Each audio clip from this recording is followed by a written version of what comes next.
से रिलेटेड है, आपके विजन से रिलेटेड है ग्लोकोमा। इसको बिनाई के लिए खामोश खतरा अगर हम कहें तो गलत नहीं होगा।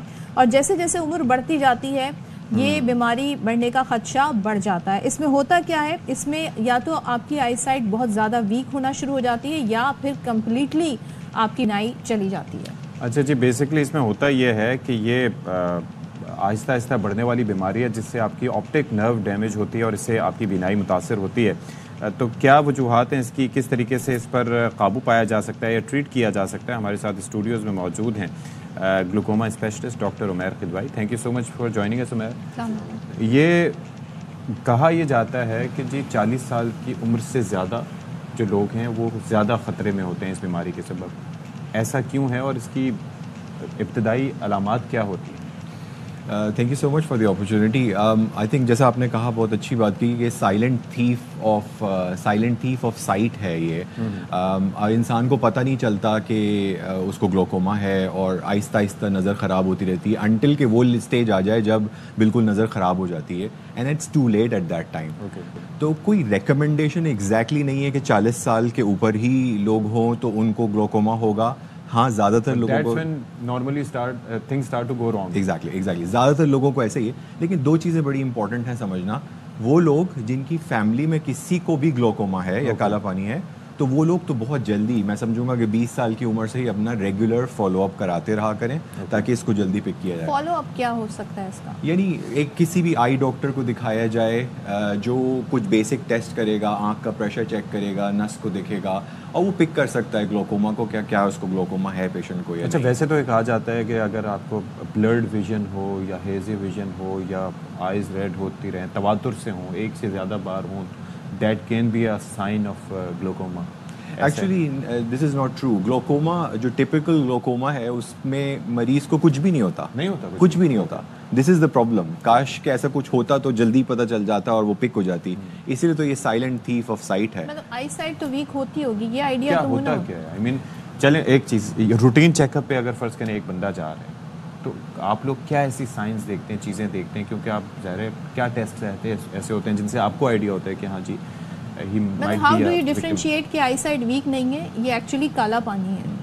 देखें, एक छोटा सा वक्त आपका लूँगा इसको समझाने के लिए कि हमारी नज़र के दो हिस्से हैं। एक बीच का हिस्सा है जो जिससे हम देखते हैं, जो हमारी एक्चुअल साइट है, और एक साइडों का हिस्सा है नज़र का।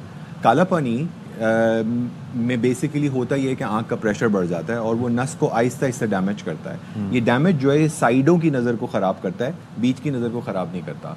इसकी वजह से इंसान को खुद पता नहीं चलता कि उसकी साइडों की नज़र ख़राब हो रही है। लेकिन जब आप किसी डॉक्टर को जाके दिखाते हैं तो न सिर्फ आपका प्रेशर चेक कर सकता है जो आमतौर से ऊपर होता है, हाई होता है, दूसरा वो साइडों की नज़र को भी चेक कर सकता है खास टेस्टिंग के जरिए, जिससे पता चल सकता है कि इसको काला पानी है। प्लस ये कि नस जब डैमेज हो रही होती है तो उसके अंदर कुछ खास अलामात नज़र आ रही होती हैं जो कि एक आई स्पेशलिस्ट आराम से। अच्छा, इसकी स्टेजेस भी होती हैं?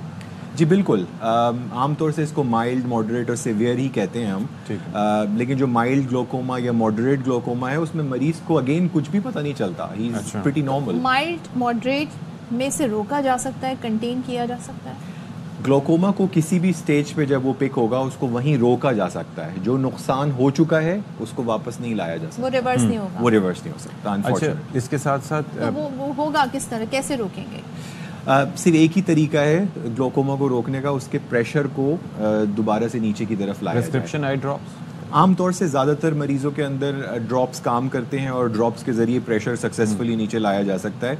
लेकिन आजकल बहुत सारे मॉडर्न तरीके भी मौजूद हैं, जैसे कि लेज़र्स होती हैं, और कुछ बहुत एडवांस या सख्त ग्लोकोमा के मरीज़ों के अंदर हमें सर्जरी भी करनी पड़ती है। अच्छा, एक चीज़ ये बताइएगा कि आजकल कराची में रहते हुए आपने सड़कों की हालत ज़ाहिर देखी होगी। वो कहते हैं ना कोई बंदा रहा ना कोई बंदा नवाज, हर जगह ही अब सड़कें, और फिर गटर का पानी, उसके बाद वो गिलाज़त सूखने के बाद, वैसे ही हम अपना एयर क्वालिटी इंडेक्स की बात करते हैं, ये सारी चीज़ें हमारी आंखों में, हमारे सांस के ज़रिए अंदर भी जा रही होती है। तो आंखों को क्या डैमेज इससे हो सकता है, ये जो डस्ट वगैरह है जो इस तरह की है? देखिए, ये जो सारी जो डस्ट है इसकी वजह से एक बहुत कॉमन प्रॉब्लम आंखों में होती है एलर्जी की बीमारी। ठीक है, और एलर्जी की जब भी बीमारी होती है लोग आंखों को मलते हैं और पानी आ रहा होता है, और बहुत आसान सा तरीका पाकिस्तान में अनफॉर्चुनेटली है कि आप किसी फार्मेसी के पास जाते हैं और जाके उससे दवा मांगते हैं और वो आपको उठा के फ़ौरन से एक स्टेरॉइड की दवा दे देता है, अच्छा। जो दुनिया भर में बगैर प्रिस्क्रिप्शन के नहीं मिलती। एक वो दवा देते हैं जिससे आंखों में चमक आती है, वो ड्रॉप्स भी होते हैं गालिबन, हो सकता है वो भी यही चीज़ हो, वो भी यही चीज़ अच्छा, हो। हल्के गुलाब भी यूज़ कर लेते हैं जी बिल्कुल, बहुत सारे ठीक लोग है वो भी यूज़ करना? करते हैं।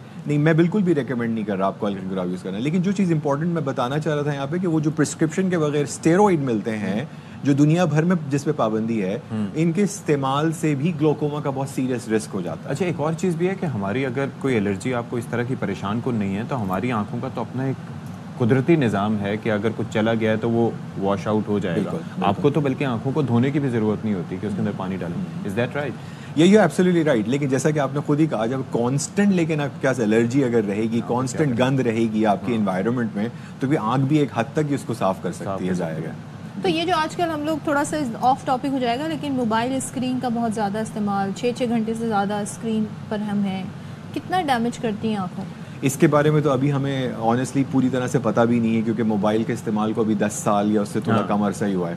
लेकिन अभी ऑलरेडी इतनी रिसर्च आ गई है कि बच्चों के अंदर इसके बहुत सीवियर साइड इफ़ेक्ट्स आ रहे हैं। स्पेशली अब आप अगर बच्चों को देखें तो पहले अगर 10 में से 5 बच्चों को चश्मे होते थे, तो अब शायद 10 में से 8 बच्चों को चश्मे बन रहे हैं। There has to be a because reason of for that. Because of this. और आपका जो फोकस है उस पर फ़र्क पड़ा है, क्योंकि अगर आप टीवी देखते हैं तो आप एक होराइजन आपका बड़ा होता है, वो आके बड़ा श्रिंक हो जाता है मोबाइल में, Absolutely, इससे आपका बिल्कुल फोकस मुतासर होता है? बिल्कुल बिल्कुल, कॉन्स्टेंटली आप रीडिंग फोकस पे रह रहे हैं अगर चश्मे की वजह से और मोबाइल की वजह से, विच इज़ अगेन आपकी बॉडी इसलिए नहीं बनी, आपकी बॉडी कांस्टेंट डिस्टेंस विजन के लिए बनी है। Bird और eye आप रीडिंग विजन पे मुस्तकिल बैठे हुए हैं फ़ोन लेके, तो जाहिर है डेफिनेटली ये नुकसानदेह और नजर ये कि जी गाजरें, बच्चों को गाजरें खिला खिला के मार देते हैं कि खाओ आंखें ठीक होंगी, ये मिथ है या is that? I think it's a myth, I think It's a it's a myth. Myth, absolutely yes. Okay okay okay okay. गाजरों के डेफिनेटली फ़ायदे ज़रूर हैं। विटामिन ई भी खिलाते रहते हैं, उससे कोई फर्क पड़ता है? ये सारी चीज़ों के फ़ायदे अपनी जगह मौजूद हैं, लेकिन इनसे नज़र के बेहतर होने का इम्कान शायद कुछ नहीं। ऐसी चीज़ जो खाने की कोई चीज़ जो आंखों के लिए हेल्दी हो, अच्छी हो?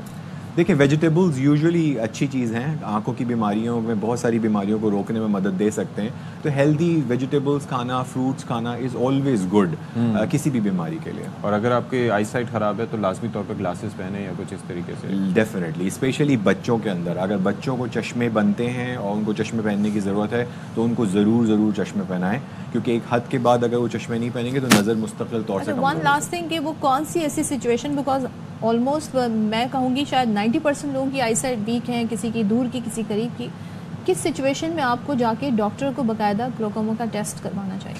देखिए, जैसे मैंने आपको बताया था कि जो मेरे ख्याल से हमारी कम्युनिटी के अंदर बहुत ज़रूरी है कि हर वो शख्स जिसकी फैमिली में किसी को काला पानी है, वो 20 साल से की उम्र से, और जिसकी नहीं भी है वो भी 40 साल की उम्र से, हर साल इवन एवरीथिंग इज़ नॉर्मल, ज़रूर जाके एक दफ़ा मुआयना कराएं। ठीक है, thank you so Thank much you जी। so much. Thank you. इदवाई साहब, आप तशरीफ लाए, आपने बड़ी मुफीद गुफ्तगू की। आई एम श्योर के लोगों को फ़ायदा हुआ होगा जी।